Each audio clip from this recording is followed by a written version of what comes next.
All the various objects that we see here have one thing in common.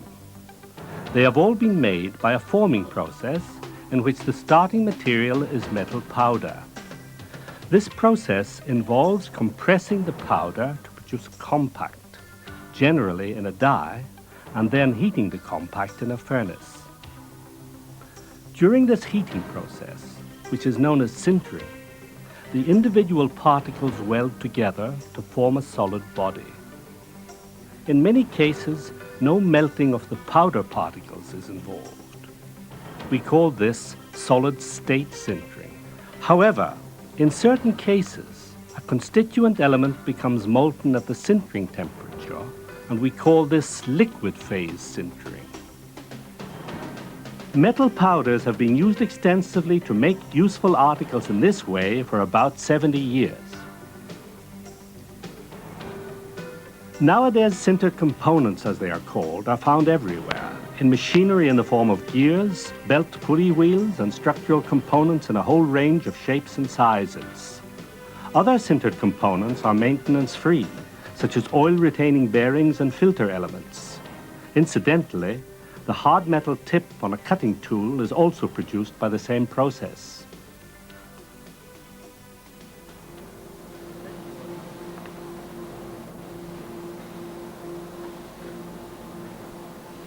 This process for producing metal parts by sintering is called powder metallurgy, or PM for short.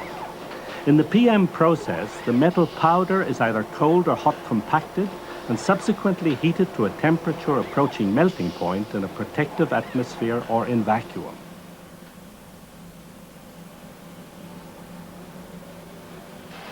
The separate powder particles form welds at points of contact by diffusion of the atoms, and bridges or necks are formed between adjacent particles.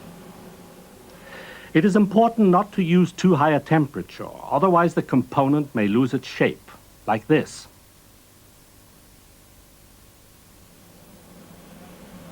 Sintering and casting are the two original metal forming processes by which we mean the production of shaped articles from previously shapeless material.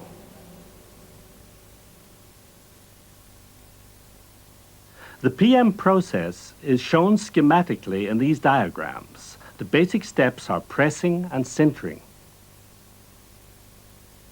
The components may be used in the as-sintered condition, or they may be repressed to correct the shape, a process that we call sizing. In the case of PM steels, components may also be hardened by heat treatment. Sintered bearings are impregnated with lubricating oil.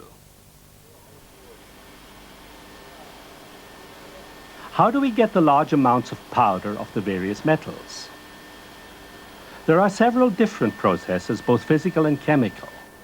A widely used process is to disintegrate a vertically falling stream of molten metal by means of high-pressure jets of water, or less commonly gas.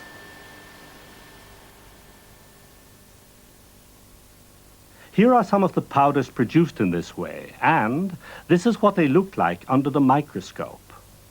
The particle shape is, for obvious reasons, referred to as irregular. When these irregular powders are compressed, they stick together easily. Spherical bronze powders like these are used to make filters.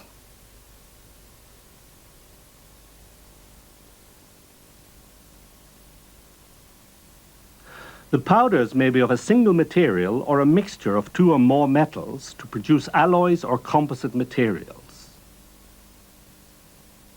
The metal powders, together with a solid lubricant, usually a metal stearate, are then mixed in mixers such as this until a homogeneous mixture is achieved. The main function of the lubricant is to reduce the friction between the powder mass and the surfaces of the pressing tools to achieve higher and more uniform density and to increase tool life. The most important powders with which we are concerned are pure iron, which is used mainly for special electrical or magnetic applications, iron powder with carbon and often other metallic powders to form steels, low alloy steels and high alloy steels, stainless steels, aluminium alloys for lightweight structural components, copper and brass and bronze for filters and bearings. In addition, there are the hard metals previously referred to, which are made by sintering mixtures or metal carbides and cobalt. The first step in the PM process is pressing the powder to shape. The required amount of powder is fed into the die cavity, the end of which is closed by the lower punch. The powder is then compacted, after which the lower punch ejects the compact from the die, the part is pushed out of the way, and the next cycle begins. In the pressing process, no powder is lost, and therefore there is no waste. Let us take a closer look at this model. Through the glass plate, we can see the die being filled. The powder is copper in this case. The upper and lower punches now compress the powder mass to about half its original volume. During this operation, the particles are caused to stick together. Now we repeat the process using iron powder. Fill, compress, eject, and a new part is made. At this stage, the part has very limited strength, but it is sufficient to enable it to be handled and transferred to the next stage. The compacting pressure can be varied, and it strongly influences the density and the strength of the part. On this graph, we have plotted for a steel part the relationship between compacting pressure and density. The fully dense material would have a density of 7.85 grams per cubic centimeter, the theoretical density of steel, but this theoretical density is not reached by this method of compaction. It can be reached only by special processes, which will be touched on later. After compaction, we come to what is perhaps the most important step, namely sintering. The parts are conveyed on a belt through furnaces such as this, taking as long as 2 hours.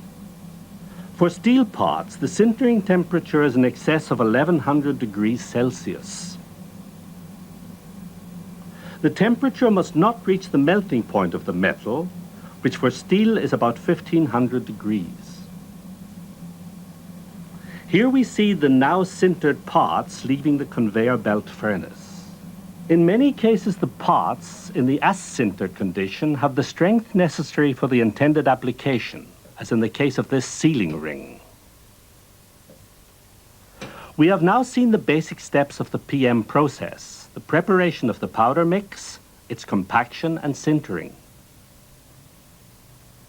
How does the formation of metallurgical bonds between the particles take place? In the simplest case, where we have only one type of metal powder, the particles are forced into close contact during the compression stage and are deformed. At the high temperature of the sintering furnace, the individual atoms of which the metal is composed are able to move freely, and they migrate across the interparticle boundaries, a process that is called diffusion. As is the case with all solid metal, a particle comprises many separate crystals, each with its typical atomic arrangement. At the sintering temperature, atomic diffusion becomes rapid, and crystal growth takes place across the boundaries between adjacent particles so that the dividing line gradually disappears. As a result of this recrystallization, the originally separate groups of atoms are united on the microscale and firmly joined together. The process can be followed by using an electron microscope. Necks are formed between adjacent particles. This is most readily seen in the case of the spherical bronze powder used for making filter elements. Several relatively simple parts may be joined together after being sintered. In most cases, additional operations are required to produce the final component. For example, where very close tolerances are needed, the parts are repressed, a process called sizing. In this process, the density of the parts is increased somewhat. While many engineering applications require a relatively high density, there are some that actually need porous material. For example, filters used to disperse gases in wastewater, to distribute gases and liquids in chemical processing, for sound dampening, and as flame arresters in welding torches, and for bearings. How are such porous metal parts made? The use of spherical powders having a narrow range of particle size gives close control over the permeability of the porous part. Spherical bronze powder is poured into appropriately shaped molds, which are then put into the sintering furnace.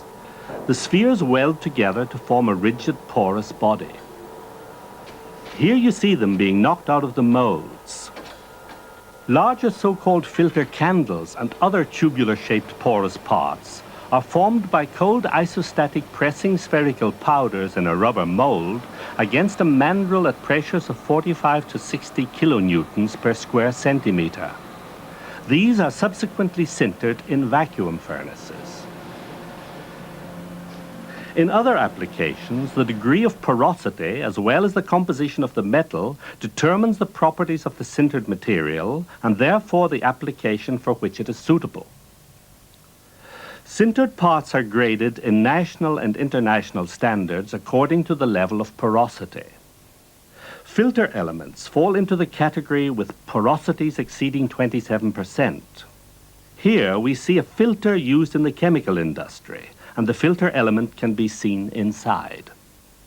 Porous bearings and structural parts with high porosity can be filled with a lubricant.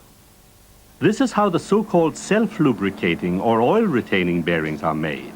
They have their own reservoir of lubricating oil. The bearings are impregnated with oil under a partial vacuum in this equipment. The pores are filled by first evacuating the gas in the pores. Then, by returning the pressure to normal, the oil is forced into the pores. PM parts with low levels of porosity have high strength and hardness. They are suitable for high-duty applications, as in the case of automotive components. A test on this sensor ring shows the high ductility that can be achieved.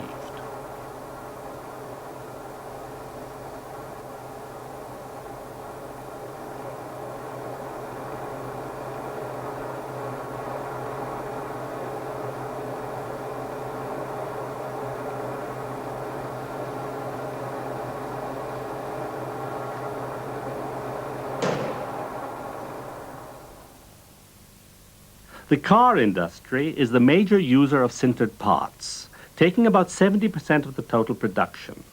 The remaining 30% goes into other engineering applications. Here is the stress-strain curve from a tensile test on sintered steel. As you can see, there is no clearly defined yield point. Fracture occurs at point A after relatively little elongation and usually without noticeable necking. The use of higher compacting pressure leads to increased strength, and by subsequent heat treatment, both the limit of proportionality, RP 0.2, and the ultimate tensile strength, RM, can be still further increased. It may come as a surprise to many engineers and technicians to discover the multiplicity of engineering components that can be produced by powder metallurgy. In designing sintered parts, a number of features have to be taken into consideration, especially in relation to the pressing process. Holes can be molded into the part only in the direction of pressing. Sharp edges should be avoided. Chamfers should be introduced where necessary. With multi-level parts, thickness ratio has to be considered. Very thin flanges must be avoided. Subsequent machining is possible, but very complicated shapes are better suited to the recently developed metal injection molding process. However, toothed components like this belt pulley and this gear wheel are readily produced in the normal compacting process. The self-lubricating bearings previously mentioned are commonly fitted in machine assemblies with moving parts, either as plain cylindrical bearings or as spherical, that is, self-aligning bearings. The advantage of the latter is that any angular misalignment is automatically corrected.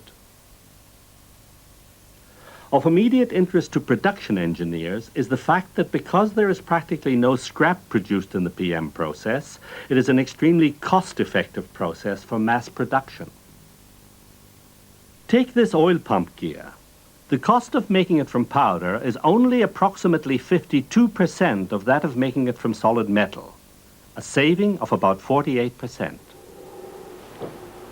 As with wrought materials, the properties of sintered parts can be increased by additional finishing processes. Heat treatment, that is hardening and tempering, has already been mentioned, and additionally, parts can be carburized or nitrided.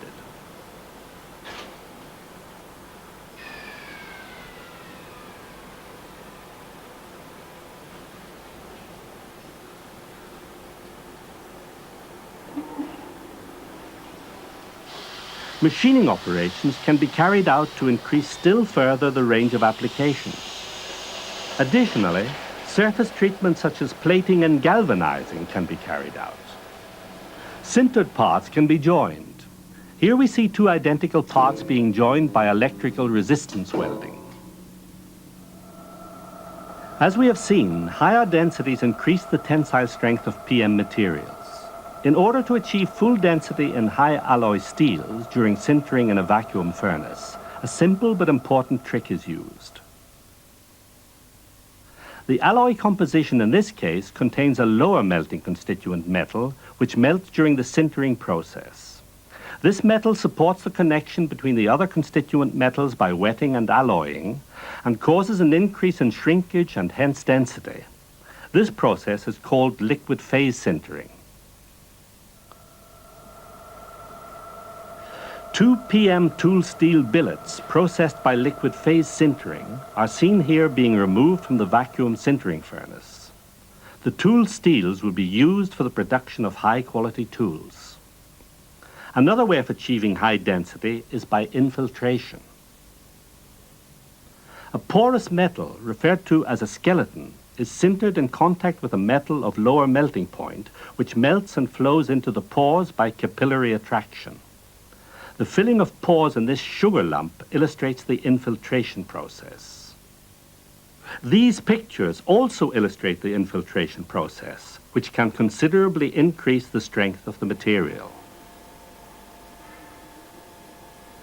Metal injection molding, MIM for short, which was mentioned earlier, is still a relatively young forming process for the mass production of small, highly complex sintered components.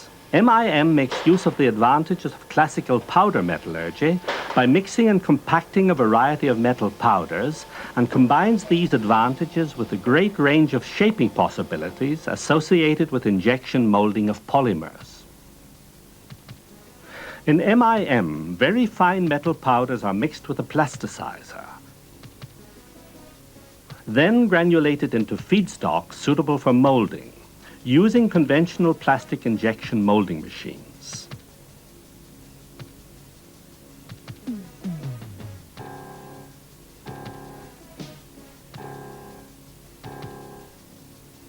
After molding, the parts are debinderized, leaving only the metal powder compact, which is then sintered to densities higher than 95% of theoretical density. The critical step in this process is the debinding of green compacts. The larger the part, the longer will be the debinding time, and careful control is required for the removal of the binder in order to achieve uniform shrinkage and consequently close tolerances in the finished parts. Typical MIM components have dimensions of less than 100 millimeters, and wall thickness range between 0.5 and 5 millimeters.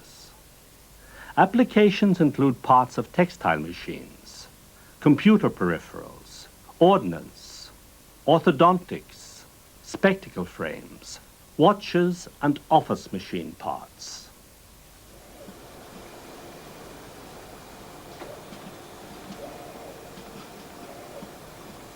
Powder metallurgy can be used also to produce composite materials. For example, mixtures of metals that cannot normally be alloyed together, but where their different properties are called for.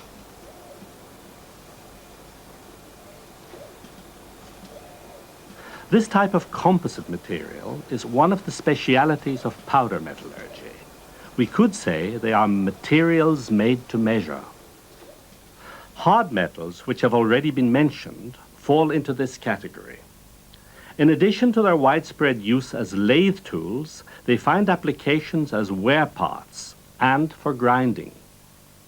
These hard metals consist of hard metal carbides, mostly tungsten, titanium and tantalum, which have melting points in excess of 2800 degrees Celsius, mixed with smaller amounts of cobalt, which melts at 1500 degrees.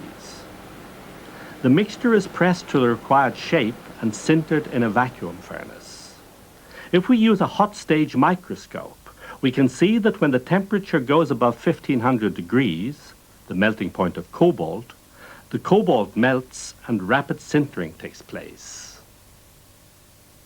This is a typical example of what we call liquid phase sintering.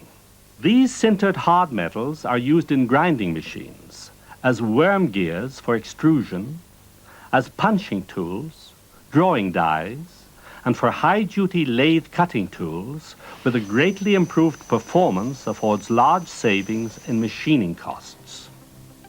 So we have structural parts, bearings, filters, metal injection molded parts, metal forming tools, milling cutters, drills, and wire drawing dies.